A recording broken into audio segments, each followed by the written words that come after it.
Hi, I'm Bill Atchison, President of Texas Clearwater Systems.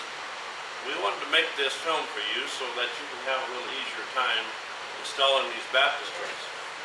First of all, we wanted to tell you that there are two fundamental types of baptistries. One of them is what we call the stand-alone. This is a stand-alone model, and as you can see, it's standing by itself. It sits on its own bottom. You could actually put water in this baptistry like it is, and it would be able to hold the water on its own strength. And this type of baptistry is the easiest to put in.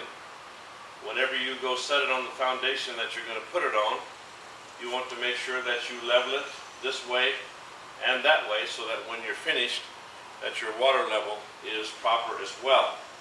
We're going to show you in just a little while how to pick your drain and go from there, but we want to show you the second type of baptistry here in just a moment. This is the second type of baptistry that we want to show you, and I call it a step-up model.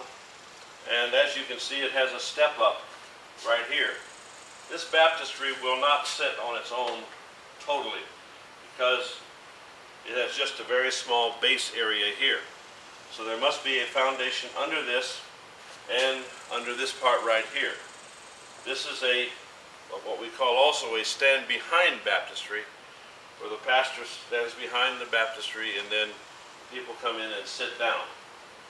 And in just a moment we'll show you one of these that's already set up. Alright, this is a step-up model which already has the base built onto it.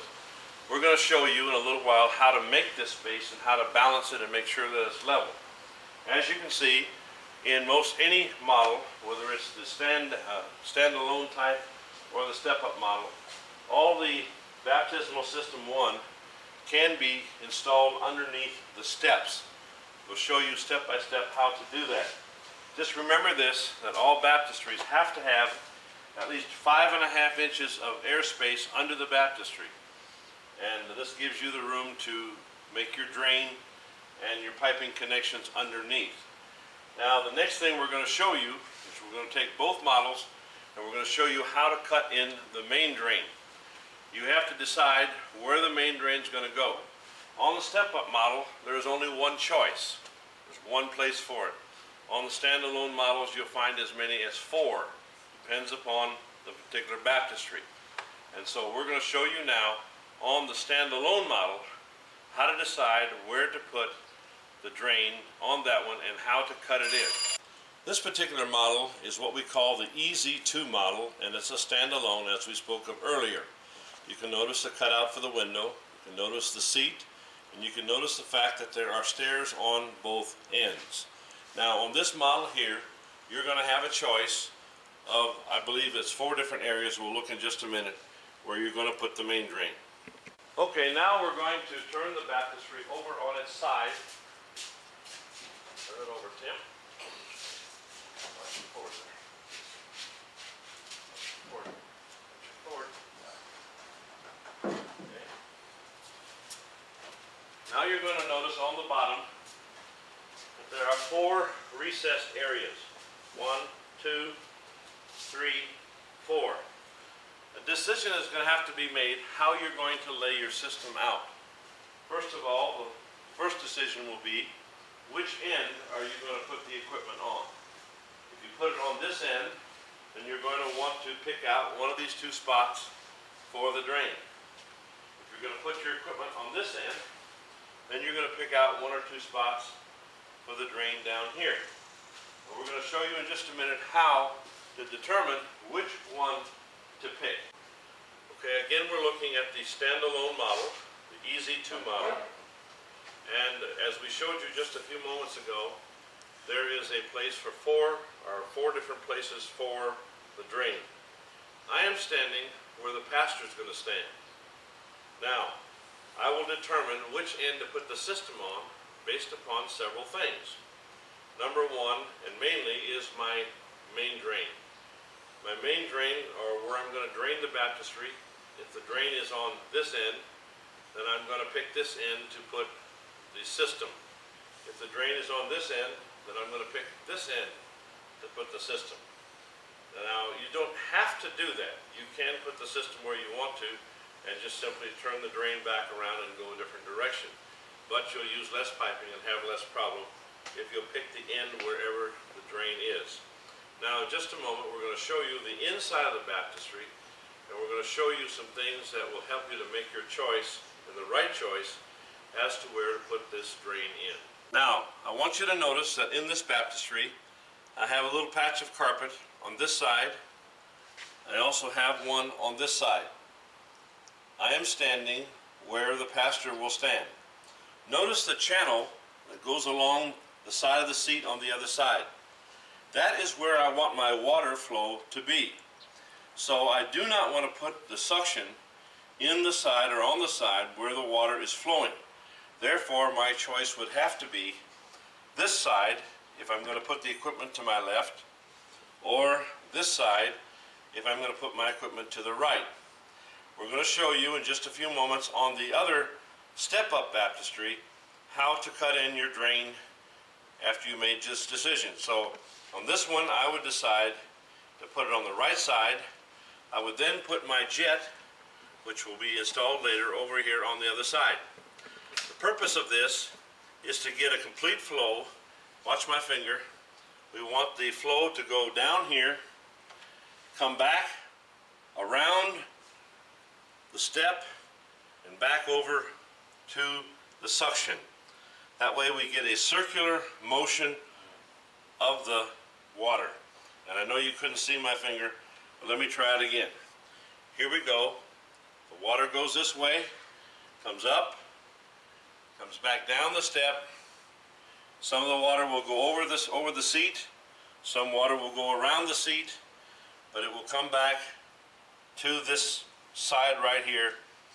Some of it will also, because of the whirlpool action of the water, some of the water will go up here and return back. So we'll get our best circulation by putting it right there. Okay, this is the step-up baptistry, and as you'll see, the steps are going down into the bottom. Your baptismal contestant would turn around and sit down on the seat and then lay down. So common sense will tell you that the drain has to go in the bottom, and on this particular model there is only one place for the drain. As you can see, this particular model has only one place and one recess for the drain, and that is right here. One thing that you want to take a look at before you cut your drain is see how flat and level this is. If there are any problems, if there's any humps, you may have to take a grinder and grind it down a little bit. It has a little tolerance on the drain. In other words, the silicon will take up a certain amount. But if it's very much out of level, then you're going to have to grind it. We'll show you what we're talking about here in just a moment. Alright, this is the suction fitting. Your first thing you're going to want to do is take the nut off of it and set that aside.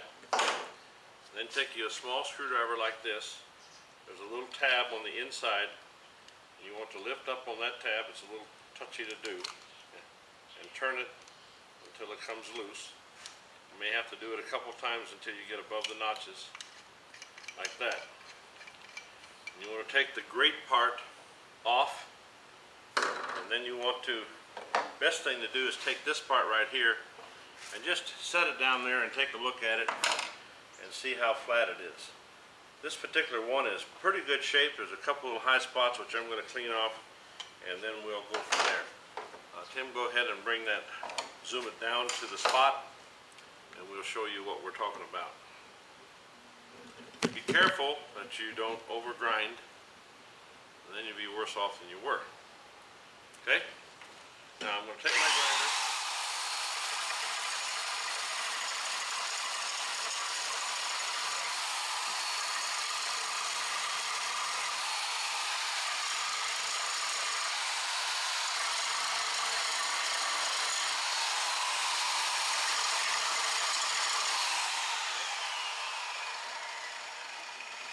Take my little flat ring.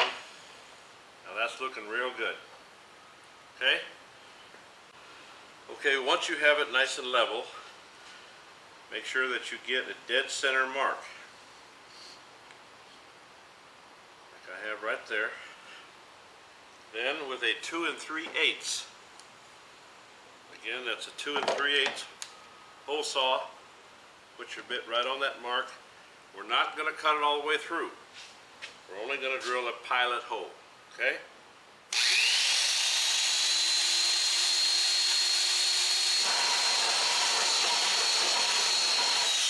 Alright. That's also going to tell me where my fitting is going to fit. And I can again check to see it's level, which it is. Now, later when we turn it over and get ready to do so, we'll drill that from the inside. You never want to drill a hole from the outside, because then you can actually splinter your finish on the inside and maybe even chip it off. But you want to do the pilot hole so you know where to come back from on the inside. Alright? Now that we have our pilot hole drilled, the next thing we're going to do is cut a piece of 3/4 inch plywood that will be a little bit bigger than the base is here. And so this is 16 3/4, and we're going to make it, let's make it, so we have a little overlap for a block. Let's make it 20, and then we're going to go with the same width as we go down here. So let's measure this one next. That's going to be 20 long. This is going to be 42 long. And we're going to go a little extra here so we can put a block on each side. We'll show you that later. And so we're going to go with a 32 wide. So we're going to go with a 32 by 42 for here. And we're going to go with a 20 by 32 here. Now we're going to cut our plywood, and then we'll show you the next step. Okay, now we've cut our plywood for this, and we want to see how it's going to fit. We notice that it's rocking like that. That would mean all the weight would be on those high points. We don't want to do that. So we're going to take this back off. I'm going to take the grinder. We're going to grind down a little bit on these high points.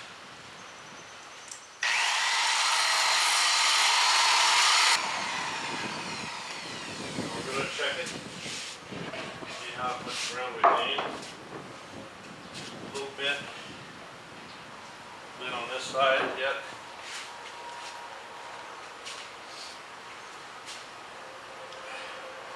Just a little bit on both.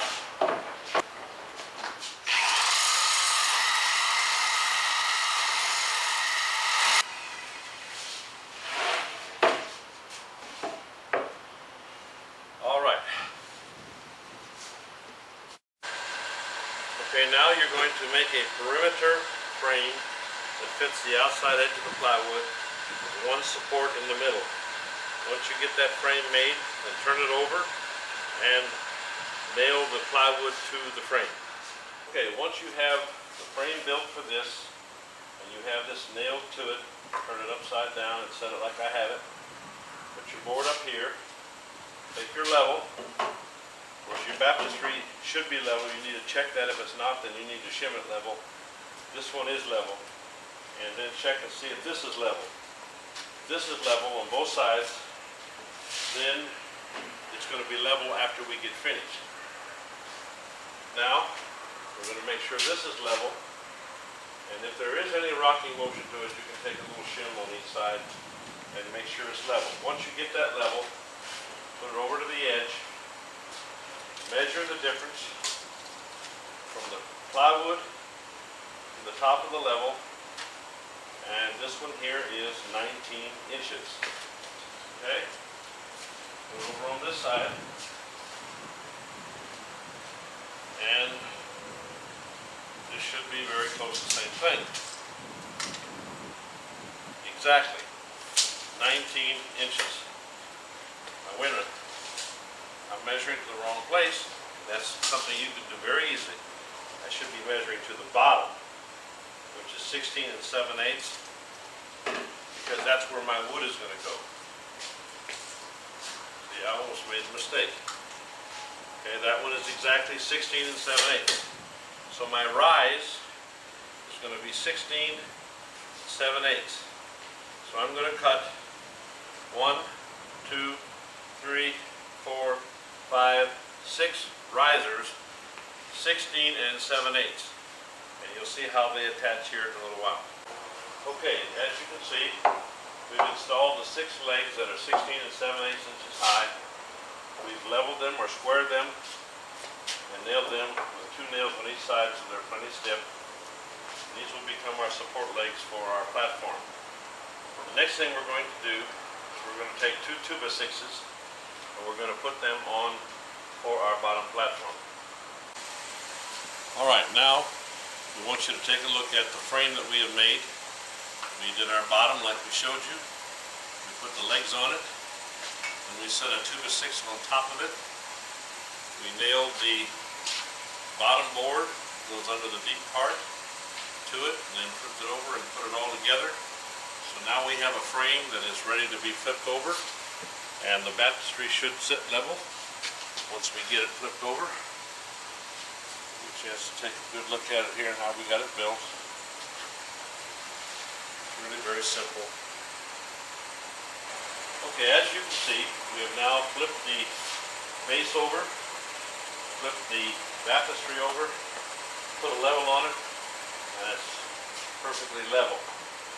We put a little stool underneath there just to keep the thing from tipping down. Later on we will fasten this end down and fasten to where it can't roll down. So the next step is going to be for us to put all the fittings on the inside. So we'll show you where they go and what to do with them, and then we'll show you how to lay the system out in a little while. Okay, first of all, a decision has to be made, which should be easy on your part when you're in your own building, as to which is going to be the pastor's side, which is going to be the audience side. On this baptistry, the audience is going to be away from me, away from you, and the pastor is going to be toward you. That means that the control will go on this side. It means that the water fill will go on this side. It means that the equipment that is going to be put down here will face out this way, because this side is going to be against the wall. So the next thing we're going to show you is how to lay out your fittings in the tank.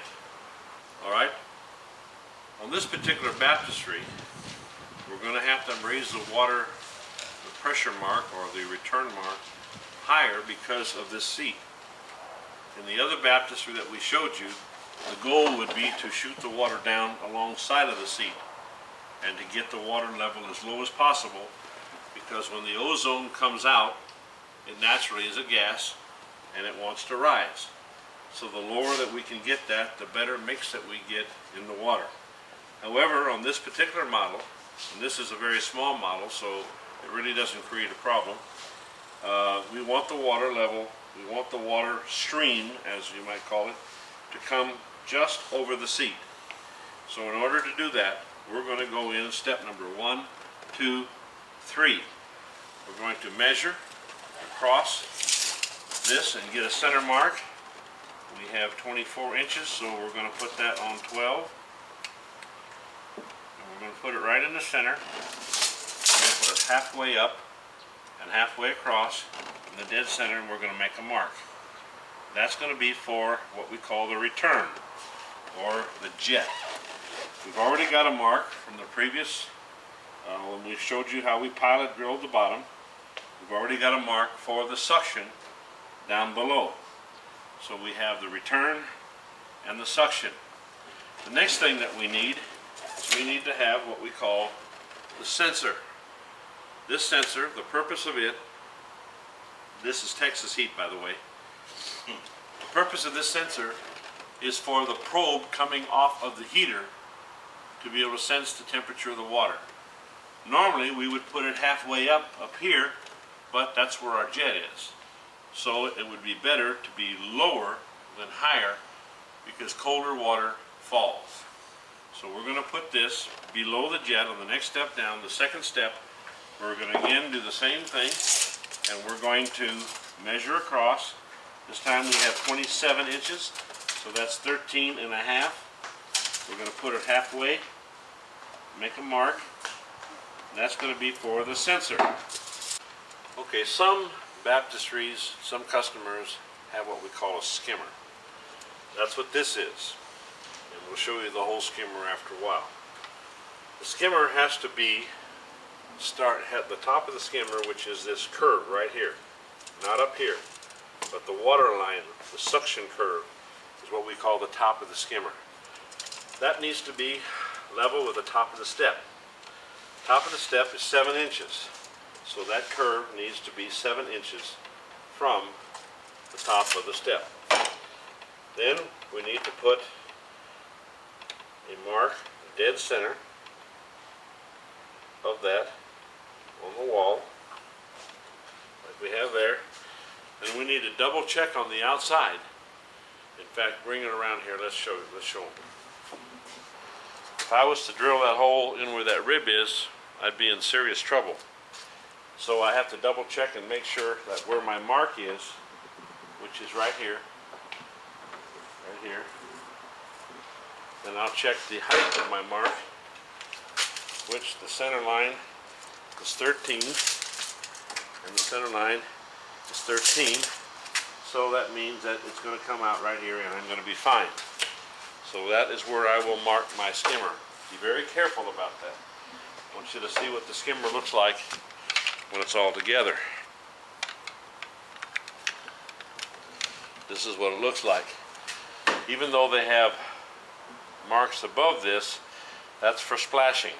The suction line is right here. You can see from the back. This is where it sucks the water in and skims off the top. And of course, this is where the water goes out back to the pump. Okay, so remember that if you want to remember 7 inches to the curve, providing that you're using the same brand skimmer, that'll be fine. The next thing that we got to put in is what we call the overflow. The overflow has to go approximately 6 inches to center from the top of the baptistry. Normally your water line is at 7. You can actually put the overflow at 5 inches if you are going to have a situation where maybe you're going to baptize large people. You may want to put it at 5. It won't hurt nothing, but I would not go any higher than 5. Again, you have to look in the back for a rib. Make sure that there is no rib. In this particular one, the rib is over here, so that means that we have to put this this overflow in this area here. So we're going to put just a little dot so we can see where we're going. And we're going to come down 5 inches to center. Again, we're going to look at our rib, make sure we're okay. And there's 5 inches, so we're going to put a mark. The nice thing about all these fittings is they all drill the same size, okay? So you don't have to worry about getting mixed up. Now, the next thing that we're going to put in is the control. Or I should say the next thing we're going to mark to put in is the control. This will be found, if you're using our baptismal system 1, this will be found in the accessory box, the brown box, and you'll see there's the control and some miscellaneous parts. You're going to see a template, just like that. The inside line is the cut line. The outside line is the outer perimeter of the control. You've got to remember on a baptistry now that you're going to have some form of trim running around the outside edge. So you have to consider that. Also, you're going to have at least 8 inches open area below the control. In fact, if you bring your camera around over here, we'll show you what we're talking about.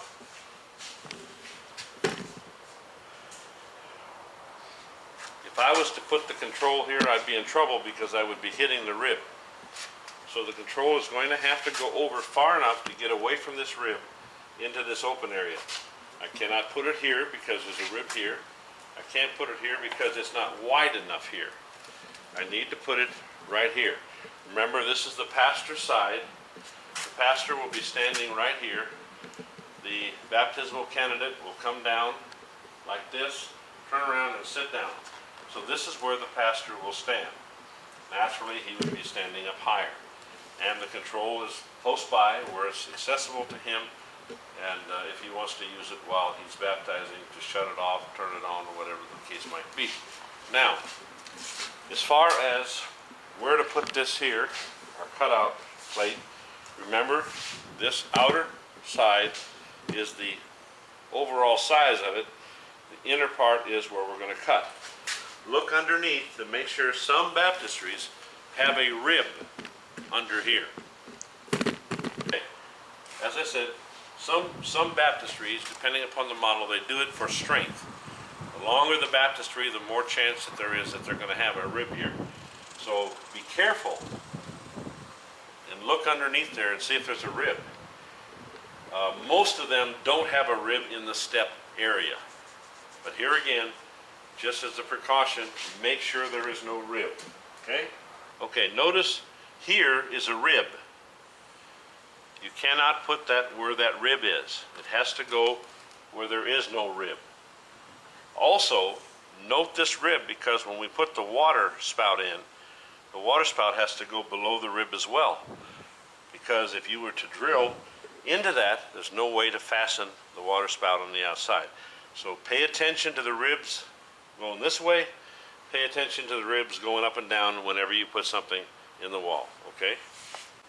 On the cutout template, take and peel off a little bit of the backing. Don't peel it all off. Just peel enough to where you can make it stick. Then take it, put the writing toward you. Again, check where you're going to put it. Make sure this is clean.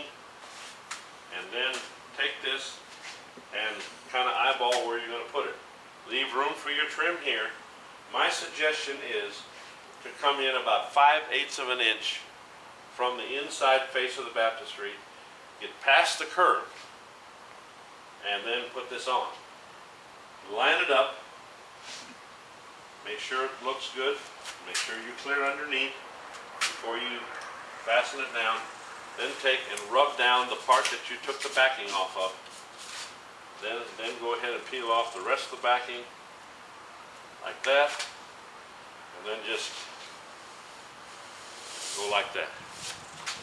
That's going to give you the label. Rub it down good, make sure it's on good, and then we'll show you how to take that and prepare that for cutting.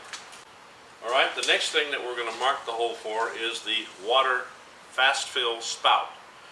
Most people that buy a baptistry will have this so that you can put the water in it at a fast rate. The one that we sell has a threaded ring on the bottom where you can put a shower wand on it for cleaning out the baptistry. Notice the 3/4 or the 1/2 inch hole. It's actually a 3/4 drill hole on the back of that. Remember again what I said about the rib. Now, this water must go down to the deepest part. You would not want to put it over here because it would splash back in your face. You want the water to go into the deepest part, and in this particular case we want it to be over toward the steps. So we're going to put this here under this rib so that we be sure to clear this rib. Okay, we're going to measure down to the center. In this particular deal we have 3.5 inches to center. We're going to come over on the inside in the deep part, 3.5 inches, clearing the rib both ways. We're going to put a mark on 3.5 inches. That's going to be a 3/4 inch hole. Also, on this particular unit, now we sell these with built-in auto levels. We also sell these with an accessory auto level control, which is added on later. This particular one, when we ordered it out, we did not want one. However, since we bought it for a stock model. The customer now wants to have an auto level control. So we're going to install an auto level control onto this baptistry, and therefore it's going to require us to put on a fitting for it to put the water into the tank. The purpose of an auto level control is, in a baptistry, in hot months you might have as much, and it seems like an awful lot, but you might have as much as 1 inch of water vaporized out of that tank in a week. Most of the time it's about 1/2 inch to 3/4 of an inch a month, but it depends upon the heat temperature. Now this